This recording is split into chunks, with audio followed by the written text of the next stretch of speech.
All right. So today we will be in a 12th grade history classroom. We will be focusing on Article 3 of the U.S. Constitution, the judicial branch, and more specifically, the powers of the Supreme Court. So with that in mind, today's objectives will consist of students being able to analyze the powers given to the Supreme Court in that article, as well as being able to begin telling the difference between the powers and maybe some restrictions that are applied to the court. So within your groups today, you will be working on 2 vocabulary circles. Each of these circles is split into 4 quadrants. The top left quadrant is always going to contain your term.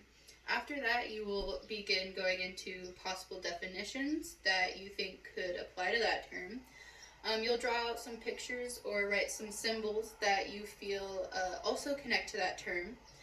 And finally, we will be writing out a few synonyms and or using the term in a sentence. So, today we'll start with judicial review. So, while looking at your first vocabulary circle, in the top left we have judicial review.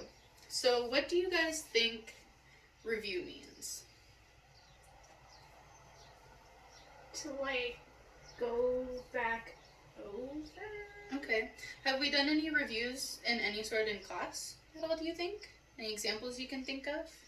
When we talk about information we've already learned. Yeah, or maybe like last week when we were looking at our peers' answers and you were giving them feedback on it.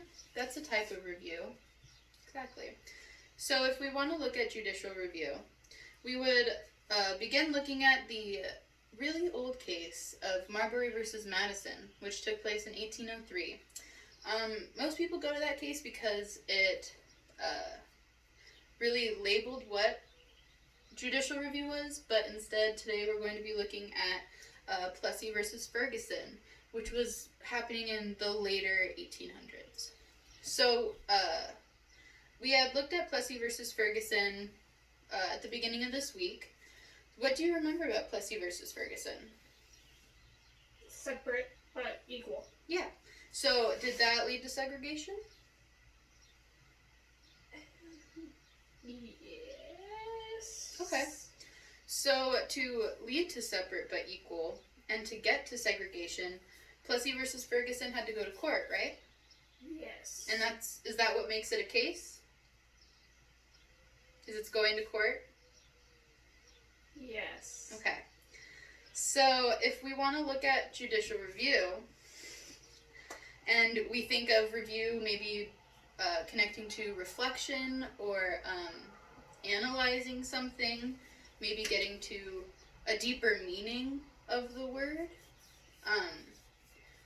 how do you think judicial review could have been applied to Plessy versus Ferguson? If we want to keep thinking of review, like we're reflecting, we're in a courtroom. You go back over what happened? Yeah, so can you paraphrase maybe in like a sentence or two what happened in Plessy versus Ferguson? The Supreme Court said that segregation was legal as long as it was equal. Okay, and we know now that it wasn't too equal as they were doing that because we had talked about the Jim Crow laws later. So to get to that point, to get to separate but equal, the Supreme Court had to do a type of reflection on the case. I guess you could call it a review of the case because the case didn't start in the Supreme Court. So, if we want to apply judicial review to Plessy versus Ferguson, how do you think the Supreme Court justices did that? Do you think maybe they were looking at the evidence? Maybe they were looking at the witnesses? We know that it came from a lower court. They looked at what the lower court said. Okay. All right. So in the lower courts, when they made that decision, what do you think they reflected on? What is a type of a source that many states could go to make decisions regarding legislation? The Constitution? Exactly. So if we're going to start with judicial review, the Supreme Court has to do the exact same thing. All three articles point out that all three branches of government must reflect on the Constitution, as most of their powers and their limitations, their checks and balance system, is outlined in that Constitution. So, if the Supreme Court is going to review Plessy versus Ferguson, what do you think they have to draw on to make a decision? The Constitution. Exactly. So if we want to look at judicial review, how do you think we could go about defining that? The Supreme Court uses the Constitution to reflect on cases. Yeah. So if we want to go down and look at your vocabulary circle, you've already paraphrased your definition, so you have that connection to what judicial review is. Can you think of maybe any symbols or pictures or things that just come into your mind when you think of maybe the Supreme Court or the Constitution or reflection, review?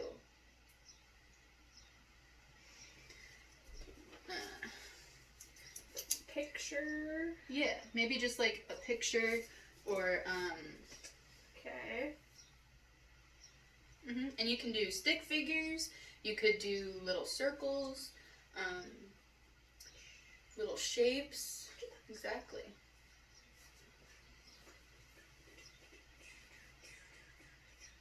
Okay, so what did you draw? Thing. Oh, a gavel? Okay, yeah. How do you think that applies to judicial review? Judges have the thing. Yeah. You can see them on TV. Exactly. Okay, so I think that's a really good picture. That'll be a good way for you to remember that. Can you think of maybe any synonyms or a way that you could use judicial review in a sentence? Maybe think of when we reflected on Plessy versus Ferguson. Could you use judicial review in a sentence with that?